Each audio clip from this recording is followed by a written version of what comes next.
Let's get your home loan rate down. We understand how important managing cash flow is for investors. That's why talking to one of our brokers can help you find the best loan options and a better rate. Your Finny loan expert will assess your loan and quickly spot a better option if it's out there. With access to over 70 lenders and a wide range of products, you're sure to get the lowest available rate in the market. Stop worrying about your repayments now and take charge of your financial freedom. Contact a Finny mortgage specialist today on 02 8866 2444 or visit our website at www.finny.com.au.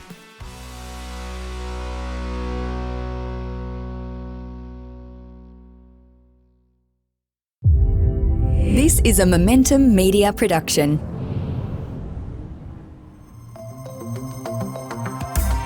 Welcome to the Smart Property Investment Show, the podcast by investors for investors. Good day, how you going? Phil Tarrant, host of the Smart Property Investment Show, and getting into it. New year, new opportunities, new ways to think about property, expand your horizons. You might go, I'm done with it. I'm sick of all these interest rate rises. I'm stopping. I don't want anything to do with this now. I'm going to sell my properties. I don't know many people doing that, by the way. Everyone's sort of absorbed it. I've seen some commentary on social media and different media outlets recently, and they're saying that if there is another rate rise in February, that will be the straw that breaks the camel's back. And some commentators are saying maybe we actually need that because that would thrust us into a recession that would reset financial markets, and you would probably see rate reductions if that was the case. But that's telegraphing, that's crystal ball gazing into the future. Who knows what's going to happen? I don't know. I've never said I do know. But one thing I do know a little bit about, and that's talking to people about property. And I've had many conversations over 2023, and no doubt that will continue, unfortunately, for all of you tuning in for 2024. For some reason, they got me locked to the podcast desk, holding discussions across property, particularly in times of flux and uncertainties when you need information so you can make more informed decisions. I'll help you with that. That's my job. And I find the right people to bring into the studio, have a chat with them. One of them, it's an often overlooked area of property investment, I must admit. You know, it's not high on my priorities. And I normally get into this when my accountant gives me a kick up the backside and telling me that I'm probably not as tax effective as what I can be. And what I'm doing here is talking about depreciation. I still need depreciation schedules done on some of my properties that I haven't done yet. I keep getting chased around it. I haven't done anything about it. Fortunately, it's a little bit forgiving in your financials because you can claim a couple of years in one if you haven't done it. Anyway, that's a question for your accountant. But if you're not yet looking at this as an aspect of your portfolio and holding your portfolio effectively, you're an idiot. And I'd like to call myself an idiot sometimes because I certainly fall into that trap. Bit of hard work, bit of pain, bit of energy in the front end, but get this stuff sorted out as a property investor, and it can be a real enabler for you from a cash flow point of view and the cost to hold your portfolio. And that's depreciation. If you're doing depreciation, you need a depreciation schedule. To get a depreciation schedule, your accountant will probably tell you they can do it themselves. Every single property investor I know who's had an accountant do their tax depreciation probably hasn't got the deductions they could have. So eventually they do another one through a tax depreciation specialist, and it typically often surprised with how that goes. We're going to have a chat about that today. I must admit, I don't get excited about tax. I'm happy to pay tax. It's important that we all pay tax because of what buoys the nation. It's good for nation building and everything else that happens around it. But you want to make sure you do it properly. Speak to your accountant. If you don't have a tax depreciation person, maybe this guy can help you out. Tuan Duong, did I get that right? Duo Tax Quantity Surveyors. Did I get that right? That's right. Perfect, Phil. Tuan Duong. Yeah. It's really important to me. I hate getting people's names wrong, and I sometimes have a habit of it. So I try to practice. Tuan. If you were to say it in the Vietnamese way, it's probably going to be a little bit of a stretch, Tuan. But that's Tuan. I like to say one with a T. One with a T. One with a T. That's what you showed me before. I try and phonetically do it. Yeah. Tuan. Yeah. Tuan with a T. Tuan.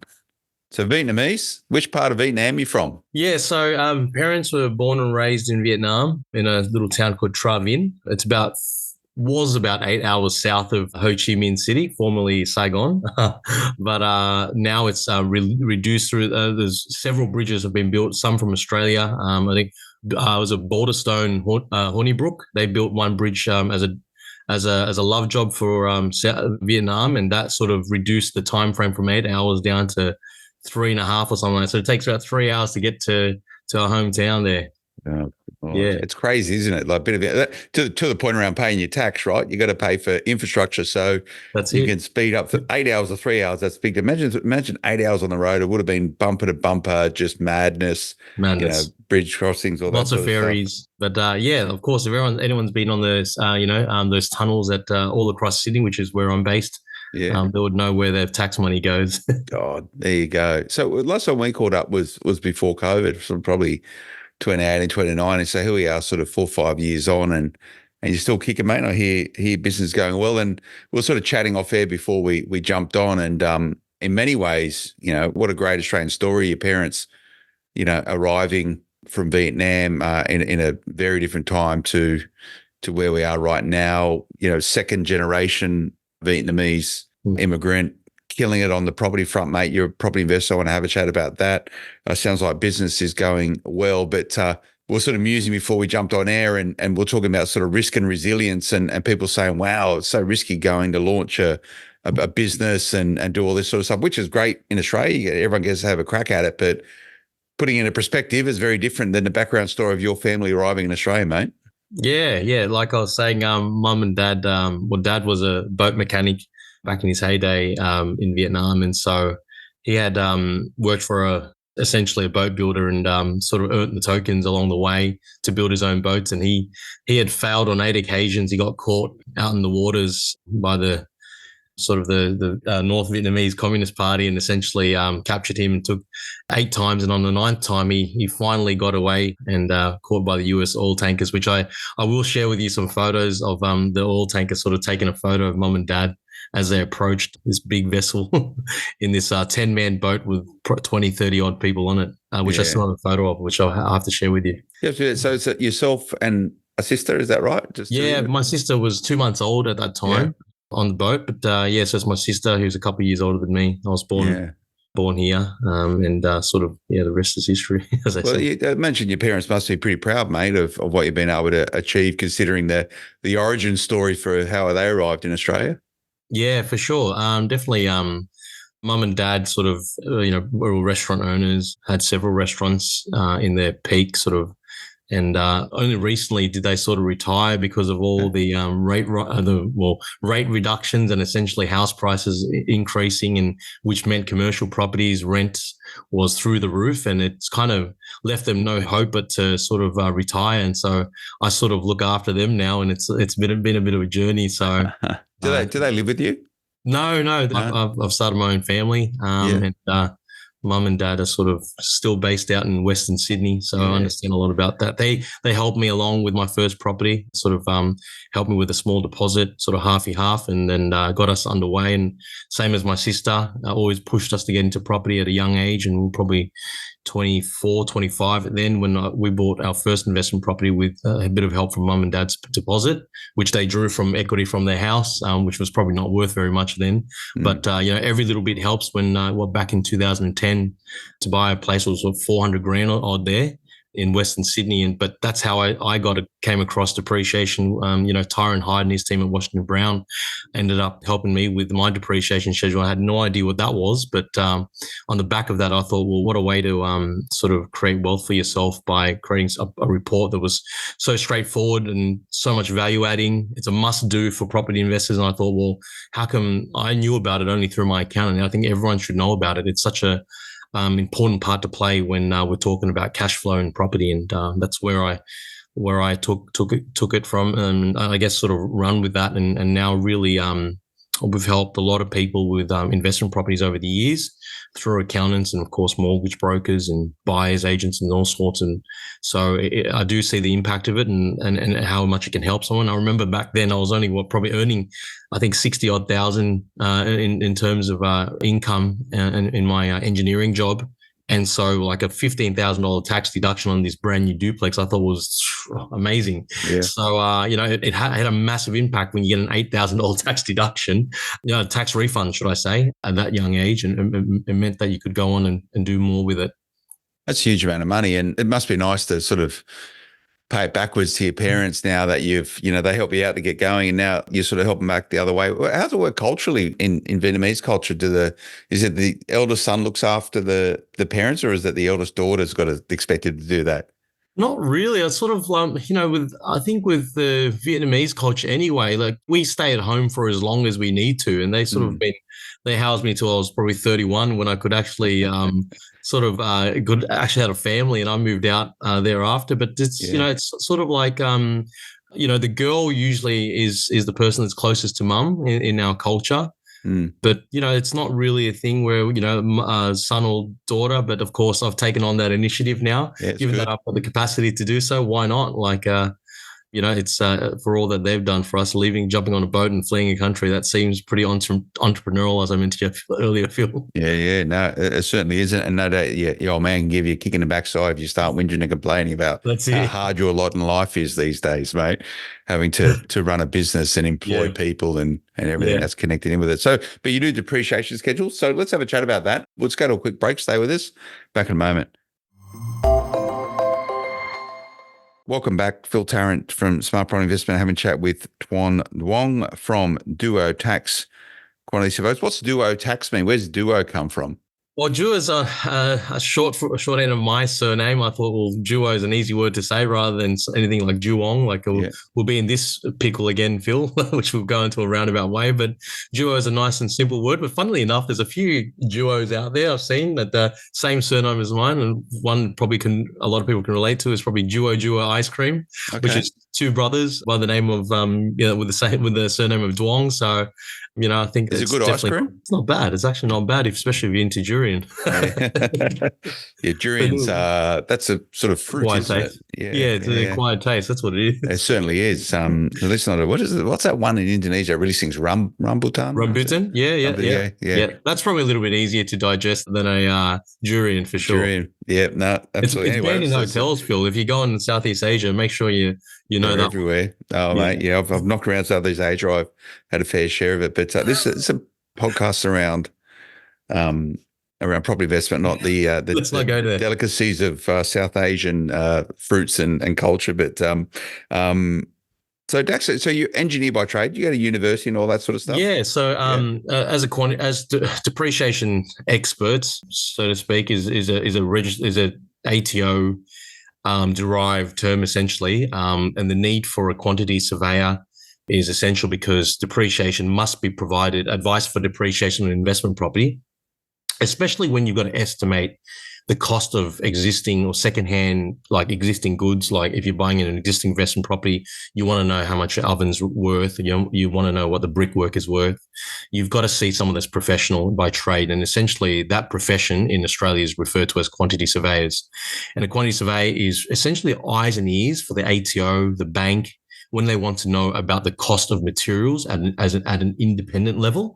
They would engage a quantity surveyor or require the customer, in this case, the property investor, to engage a quantity surveyor and work out the cost of goods and materials on site when it comes to investing.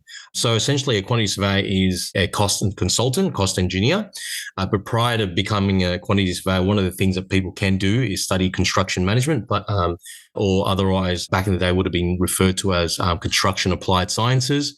And you could go into become a project manager and other trades, of course, like cost estimators, or essentially a quantity surveyor where you're working on behalf of the bank or the tax office or councils to work out what we refer to as council contributions, where you pay a tax for new developments. You need to get a quantity surveyor to estimate that, to make sure that the cost submitted by the developer or the builder is actually a fair amount so that they can tax on. So you can see where the role that we play as quantity surveyors. And so, the engineering side, I've always worked in civil engineering as a site personnel where I mainly focused on site construction, civil construction, but on the back of being a property investor allowed me to pivot because of my sort of academic background in construction. I decided to take a different path. So did you have to get a ticket as a quantity surveyor? Is that what you have? It's essentially a 4-year degree and also an appointment, a 12-month appointment in a QS firm to then go on to become a tax depreciation registered tax agent. So you can't just be a quantity surveyor. You've got to go and do qualifications with as a qualified tax agent to provide that depreciation advice. And essentially, because every asset has a depreciable value and a depreciable rate, you need to have a license to ensure that you are providing the correct rates with each asset. So I got to ask you this question. How do you get excited about tax depreciation? Well, you talk about it with such passion there, and you've done engineering. You've chosen this as a pathway, right? You've gone, wow, I can make a lot of money there, or wow, this is actually really, really interesting. I imagine it's a bit of both. I think depreciation, I think the most interesting part of it is if you think about tax deductions across the board, there are many ways to claim tax deductions, and depreciation is one of those ways. But if you think about interest on a loan, self-explanatory, you pay interest on a loan, you claim a tax deduction on the back of it. And that's part of the negative gearing allowances that the ATO has provided. You pay management fees, you pay strata rates, council rates, water rates.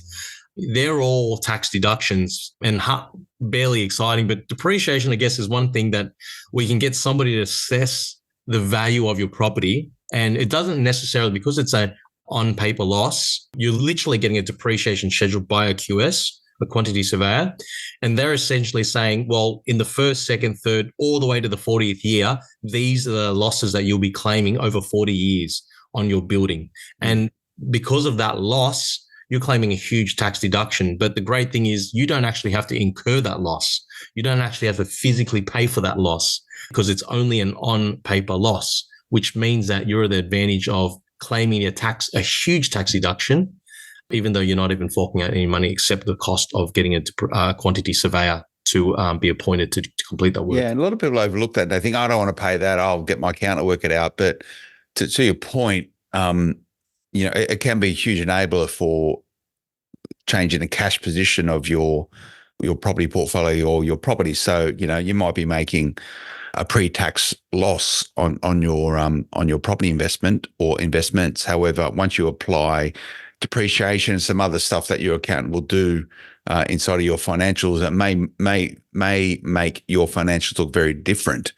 This way, everyone talks to a pre-tax and a post-tax position, and a lot of this is the tinkering with your financials to include all these different cost offsets. But if you're not doing and you haven't done depreciation schedules on your property, you're mad, because this is a way in which you can really change how you present your property portfolio and how it hits your back pocket. Because if you get money back by way of tax refunds, that's or it minimizes the tax that you pay appropriately, then that's a huge change. So a lot of people talk about tinkering with their interest rates and saving a couple of $1,000s a year. Sometimes you get your depreciation right, it can be a huge step change in how your properties perform, right? And you can go from obviously essentially a negatively geared property, but a positive cash flow. And that could be a big determining factor whether you could even hold on to a property, which people can really take into consideration when they're working out cash flow in their property.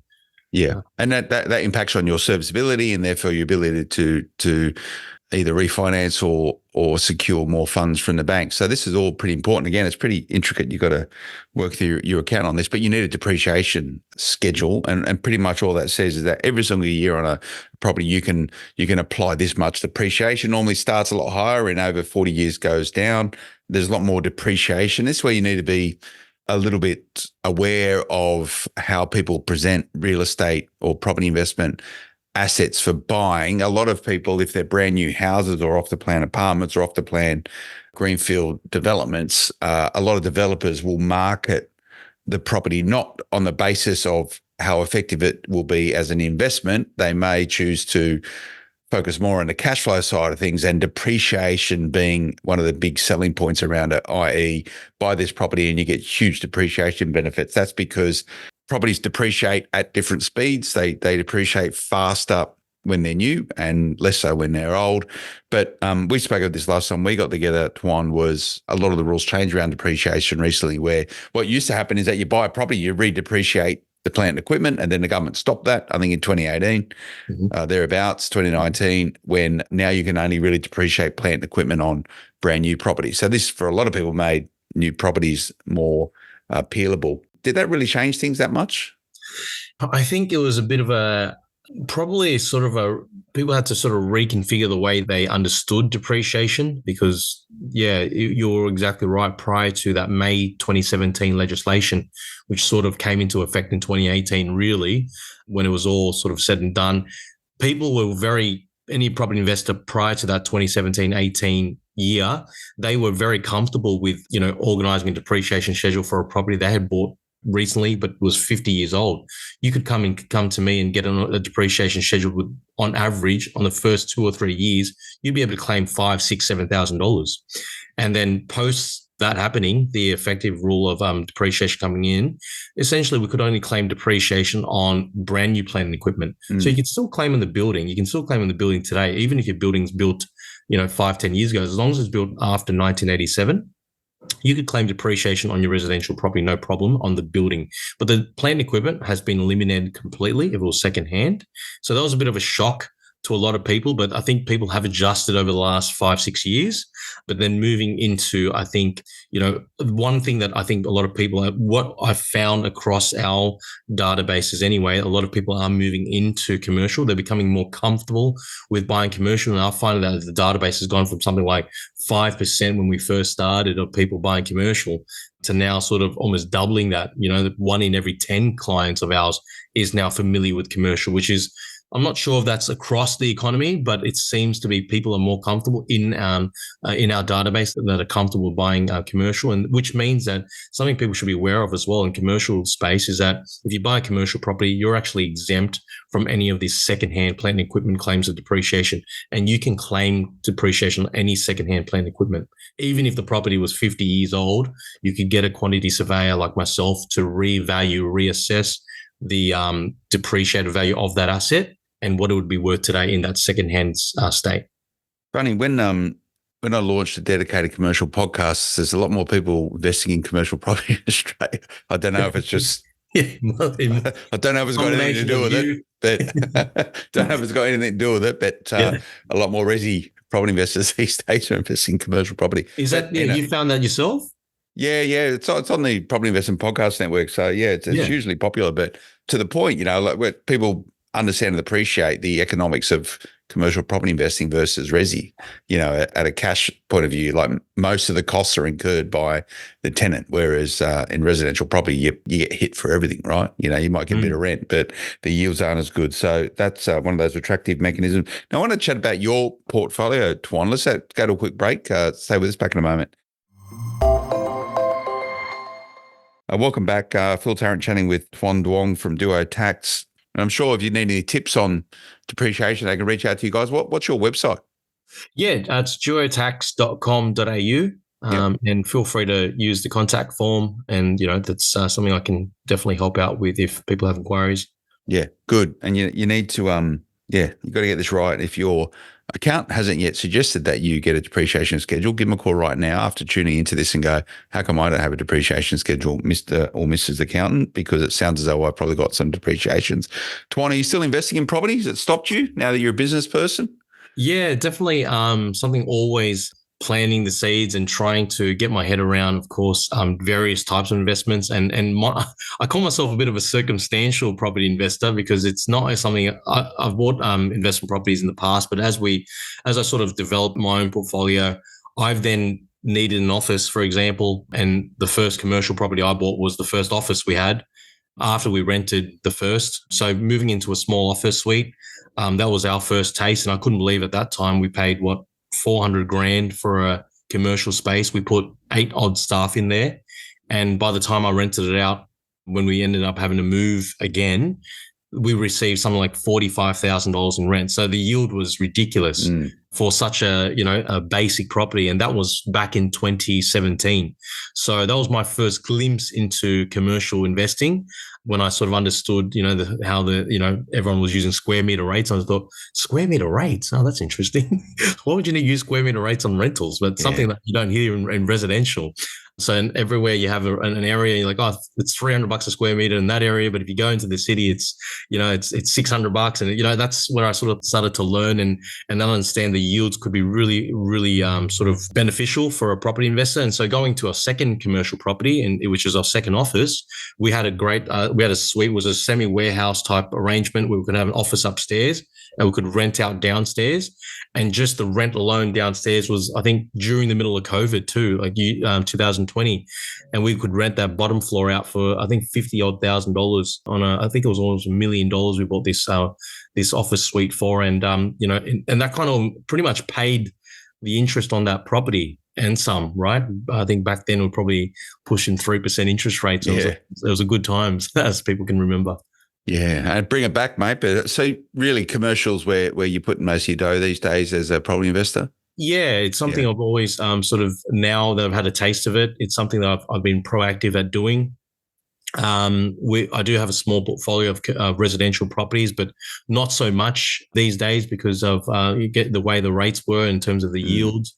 And so commercial seemed to be the way. And if I can find spaces where I can add a lot of value and sort of have split tenancies and use upstairs and then rent out downstairs, it's always a great way. And we're looking at a commercial space now that's a little bit bigger for our office, and having that sort of arrangement still to that where you've got we're looking at freestanding, so something that can be rented one side and still occupy the other.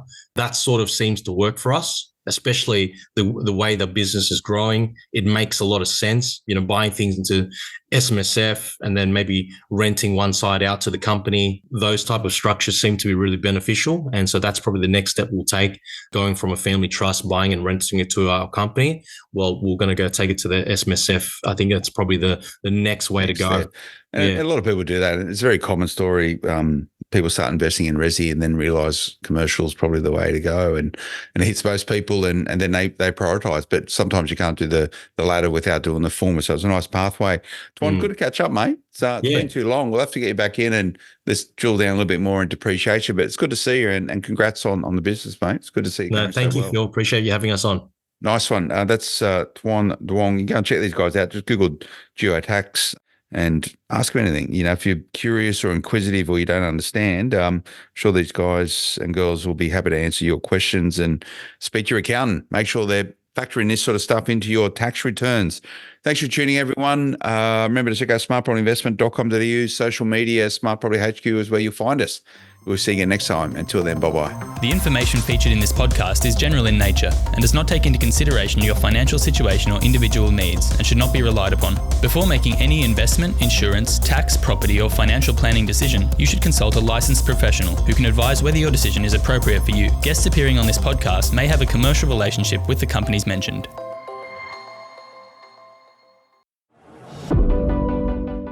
Do you need help planning your next event? With over 15 years of experience, Captivate Events is the expert in event planning. Our dedicated team ensures every detail is meticulously handled. Whether it's a gala dinner, exhibition, conference or study tour, we've got you covered. We'll be there every step of the way, from conceptualisation to flawless execution, to ensure your event is a seamless experience, minimising the time and stress involved in planning. Make your next event one to remember. Visit www.captivateevents.com.au or call 02 8866 2440 and find out how we can captivate your audience.